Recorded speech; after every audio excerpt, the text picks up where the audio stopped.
So you want to know about mobility training. In today's video, we're going to continue on yesterday's discussion and take a deep dive into the Backbridge. We're going to answer the biggest question, the biggest mistake that people make, and we're also going to drop a massive insight knowledge bomb on you on how to level up your Backbridge. All that and more coming up right after this. We are the gym that teaches people how to move instead of just exercise, because we believe that health is about performance, not just body image. Hey everyone, in case we haven't met, my name's Rad Burmeister, that's my brother Yanni Burmeister, and we are the co-founders of Unity Gym and the co-creators of the UMS, the Unified Movement System, formerly known as the FMS, where we teach you how to nourish and move instead of diet and exercise. And today we're talking, well, this whole week we're talking about mobility. Today it's all about the Backbridge, and we're going to get straight into telling you guys the 3 biggest insights that we can tell you about the Backbridge. 3. I only had 1 insight, but that's all right. Okay. We've got 3 discussion points. Okay, well, let's talk about, so the key insight. The key insight that we want to talk about, so I've got to look at my notes here because we've got a pretty Gucci setup here, but we don't have a teleprompter telling us what we need to say. So, the key insight that we want to talk about is, where is it? Yeah, there. You got it there, okay. Yeah. So, people fail to identify and understand the weak links in their kinetic chain, which can be anything from a lack of shoulder flexion, thoracic extension, or hip extension. It's most commonly a lack of shoulder flexion. But this isn't just for the Backbridge, but we felt it was so important for the Backbridge that we put it in here. But this is really all kind of calisthenics or gymnastics type movements. It's really, to get better, it's having the knowledge and ability to identify a weak link in your chain and learn how to either strengthen or mobilize it so that it doesn't become the weak link. Because if you've got a weak link, if something is weak strength-wise, if it can't handle a load and you keep putting it through an abusive load, you're eventually going to develop tendonitis and tendinopathy. And if something is lacking mobility and you keep forcing it under load to try and go to where it's not meant to go, eventually you're going to start tearing muscles, or even worse, ligaments and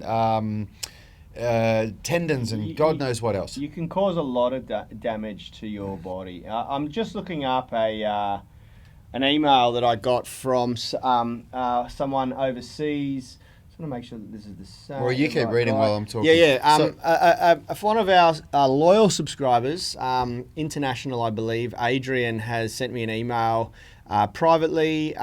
He has... Well, we're going to release it publicly to the world now anyway. So. Well, I'm not giving his full name away. He hasn't said, please don't share this. He is battling to get a full, true middle splits because he says he's had people suggest that he's got an abnormality in his knees that basically won't allow him to do that. He's kind of got a bowed leg, and he's sort of asking if we have any insight into how you could overcome that. And my answer to you, brother, is don't push it. You know, Rad made the fatal mistake last year, I believe, to try and push through to get more internal rotation on his hip, or it's actually external rotation on the femur, but internal rotation on the knee when you're stretching it. And he tore his meniscus quite badly, caused quite a severe flap tear on his meniscus, and then later found out, after having to go and get that treated and assessed, that he has a, what have you got? Femoral acetibular impingement. Femoral acetibular impingement, FAI. And it's a fairly common thing in youths that have put their body through a lot of stress. Rad did a lot of skateboarding and rollerblading as a teenager whilst his body was developing. When you take that excessive pressure on the pelvis, the femur jamming into the acetabulum socket, you cause calcification of the bone structure there, which can create that impingement. And pushing against it caused him a really bad injury. And there's just no real way that he's ever going to get the mobility of someone like myself, who's just perfect in every way, shape, or form. I can't believe you didn't pick up on that. No, look. So my answer to you, brother, is not to push it. And it goes back to our conversation today on the Backbridge. The Backbridge is a flexibility standard here at Unity Gym that we use to test whether people can do other things. We don't sort of dive in and do the Backbridge as like a regular exercise. It's a mobility standard, and it's kind of a go, no go scenario with the Backbridge, because there are people out there who can't achieve thoracic extension that they need and can't achieve shoulder flexion that they need, and no amount of mobbing is going to fix that. And I think that's what Rad was sort of tipping on there. So, well, if we move into the next, so the points now that we've talked about the key insight, the something that's really, really important is the understanding of when you identify the weak link in your kinetic chain. There's certain people that are probably never going to be able to do a full back bridge due to a restriction in shoulder flexion.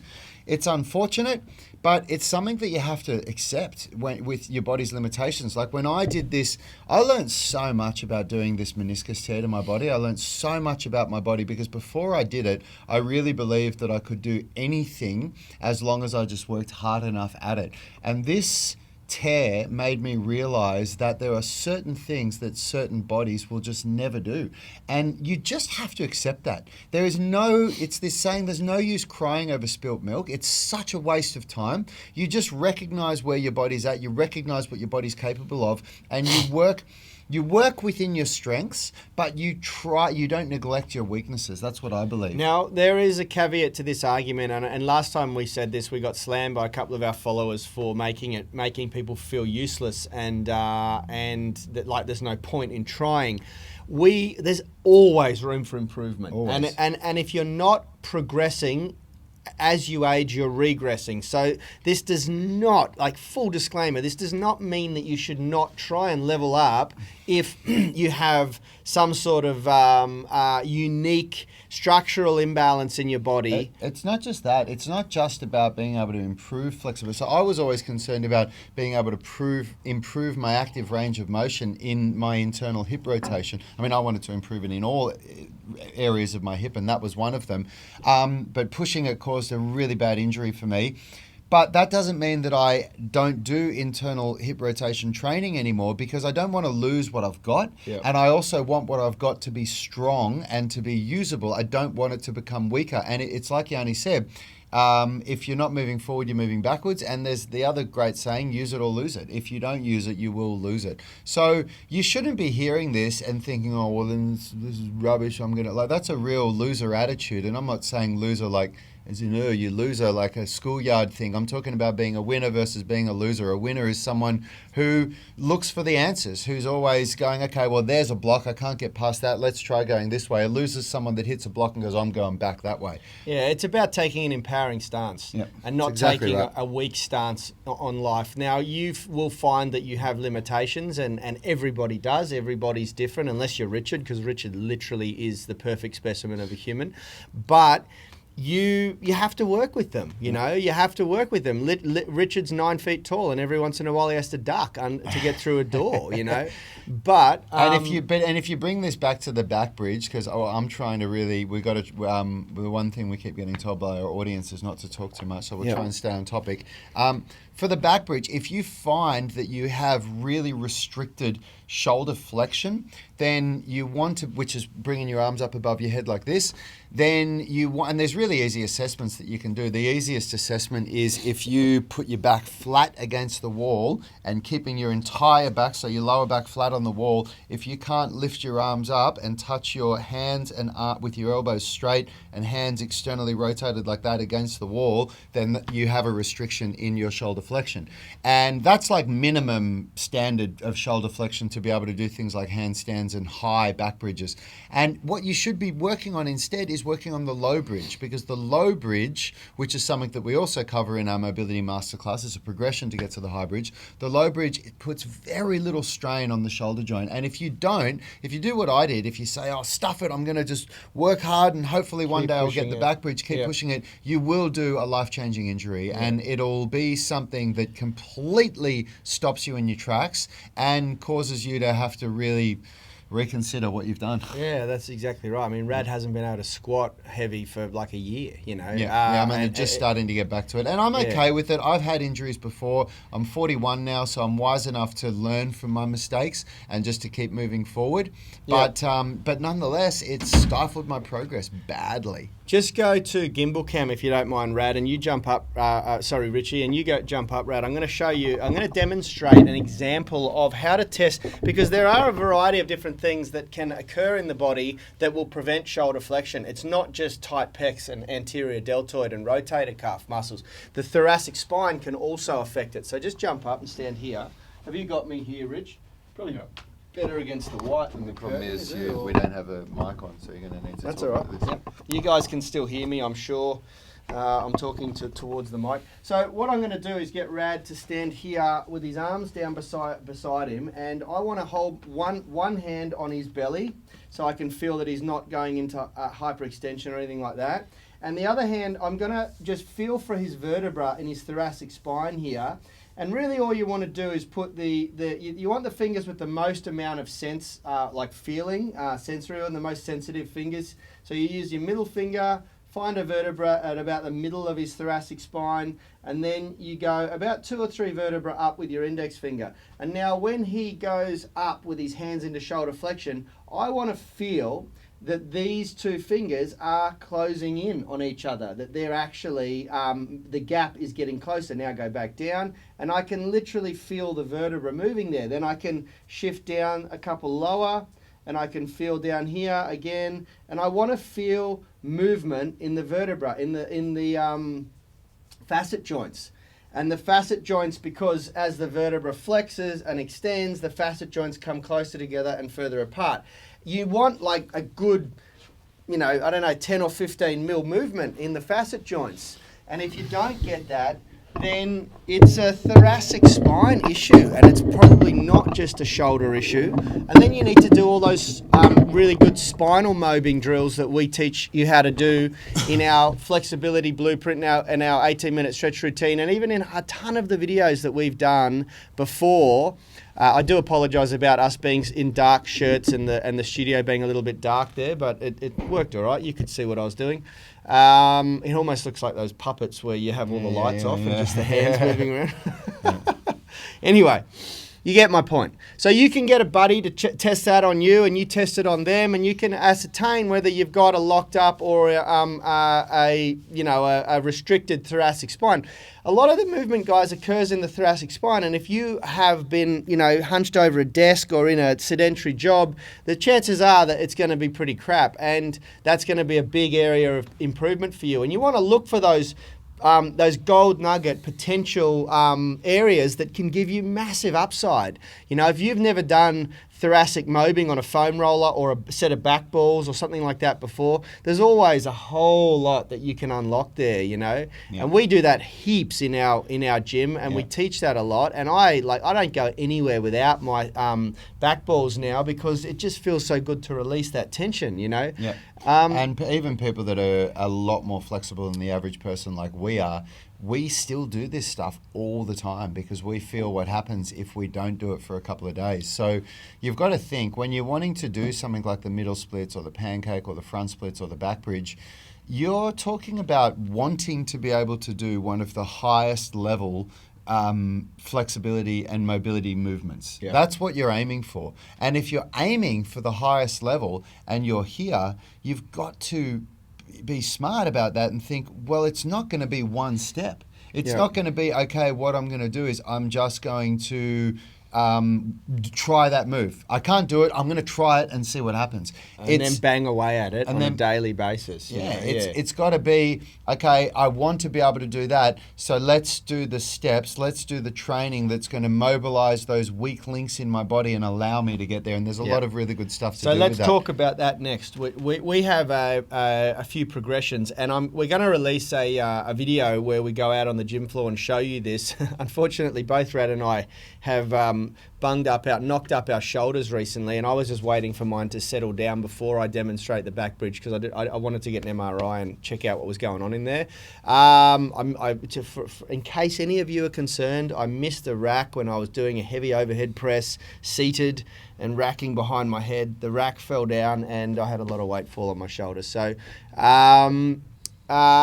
let's go through the progressions, the feet elevated progressions. We've already talked about the low bridge. Before I do, we got a few people watching live. Give us a shout out and tell us where you're watching from in the world so we can see who's on the live stream. We always love to be able to, interact. The show's about interaction. And then why don't you go through the progressions that we have set up there? Well, look, at the most basic level for the Backbridge, what you want to be doing is you want to be mobilizing the thoracic spine, and you want to be warming up shoulder flexion. And there's a whole lot of stuff to do with that. It's not something we can demonstrate in the studio here like this.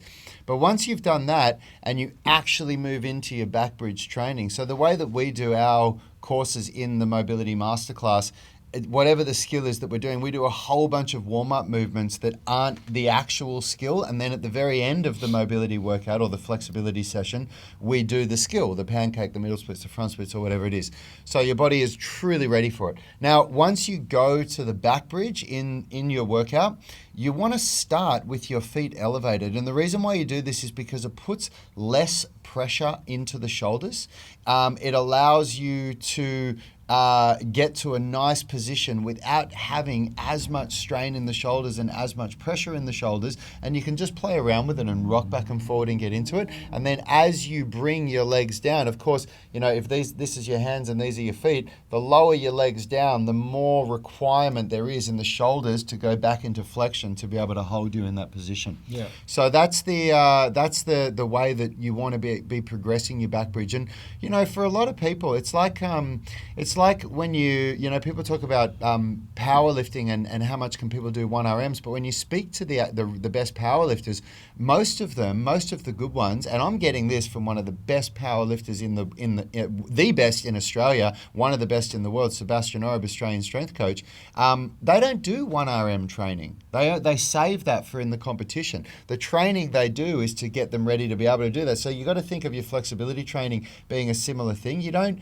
push to your absolute best and absolute max during your daily flexibility training. Yep. You just go to a real nice, safe, probably 90% of your max. Yep. So that's how we use progressions to be able to get. And to be more specific, to give you something actionable, we generally start with feet elevated. Did you talk That's about what I that? said. Oh, yeah. Okay, so feet elevated. So a good starting point for someone our height, so we're about 5'11", 6 foot, would be to have your feet elevated about this much. But if you're somebody that's even less flexible, you might need to bring your feet even higher. But I can't stress this enough. I feel like saying this, I need to repeat something that we've already said. You first need to check that you can do decent shoulder flexion. If you can't do the things that Yanni and I said, do not try the Backbridge. You're going to hurt yourself. It's not worth it. You might feel that you're going backwards in what you want to do by having to work on other things, but nothing's going to push you backwards further than getting a really bad shoulder injury. And when we do we'll put together a proper routine for this, a show. And we'll demonstrate a couple of progressions you can do on the rings. Also, hanging, just dead hanging from a bar is a really great beginner progression. If you feel any restriction in the chest and shoulders when you hang, the chances are that you're going to cause yourself some grief if you attempt a Backbridge. And then the other most simple one is a simple shoulder dislocate, both in a supinated and pronated position on a dowel rod. They're really, really great drills to level up and also assess your progress in your shoulder flexion. Mm-hmm. So, and we'll throw that together into a great little tutorial demo for you guys and get it up here for you. Mm-hmm. Until tomorrow we're doing a really good show on mobility training again. We're going to be doing middle splits tomorrow. Yep, awesome. I'm excited about this. There's some really cool stuff we're going to teach you guys tomorrow. There's the things that we've learnt about the middle splits, even just in the last 6 months for end range strength and for training agonist and antagonist, and the way that you learn how to identify weak links for the middle splits are not what you think, and it's going to be a complete game changer. So make sure you tune in tomorrow. Yeah, and just before we wrap up, we've harped on a lot about this, and this is the biggest mistake that we see people make, which is attempting the back bridge before they can fully flex the shoulders. And if you've got a compromised thoracic extension or fully flexed shoulders, it's going to be quite stressful on your body to do it. So we really urge you to start by doing all those hanging drills. Look out for the tutorial that's coming out, and then also just really work on that shoulder flexion, thoracic mobbing. Now, I do have a couple of shout outs that I want to do before we wrap up, because it's just pretty awesome whenever we get people talking like this. So we had Daniel Kyle from England viewing, and he said... Daniel. He's a yogi, and he's been doing yoga for quite a while, and we love yoga, but we also talk about the fact that there are limitations to yoga. Neither of Rad or I have ever practiced yoga before, but we've had a lot. Yes, we have. We practiced yoga when we were kids. Yeah. You're right. Yeah, you're right. Yes, you're right. We did. We went to a hippie school out in the bush when we were kids, and we used to do yoga every morning for half an hour with a yoga teacher. It was very limited. It was not done for a very long time. It was, but we still did yoga. Yeah. All right, fair enough. We've had a lot of yogis come through, and a lot of yogis doing our online coaching programs, and we've had a lot of trainers who have worked for us over the years that have really been passionate about yoga and seen some amazing stuff. So we do love yoga, but we don't necessarily practice it ourselves now. Daniel's pointed out that he has really leveled up. Even though he's been doing different forms of yoga most of his life, he's really leveled up his flexibility, most specifically his end range strength, and as a result has been able to perform his first proper strict press to handstand.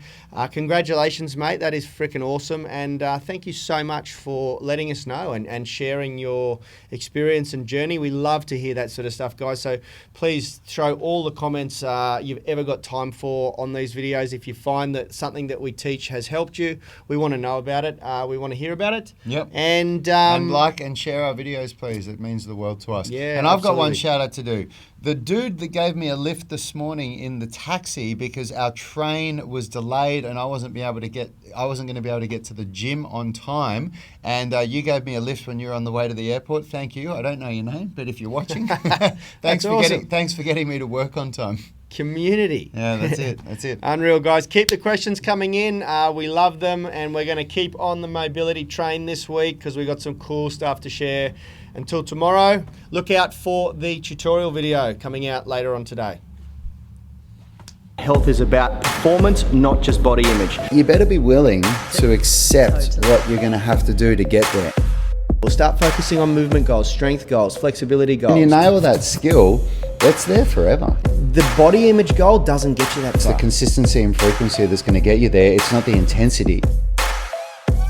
There's no shortcuts to mastery and movement. Destination doesn't change overnight, but your direction will. The gym is not the place to beat up the body that you hate. It's the place to build the body that you love. We are the gym that teaches people how to move instead of just exercise, because we believe that health is about performance, not just body image.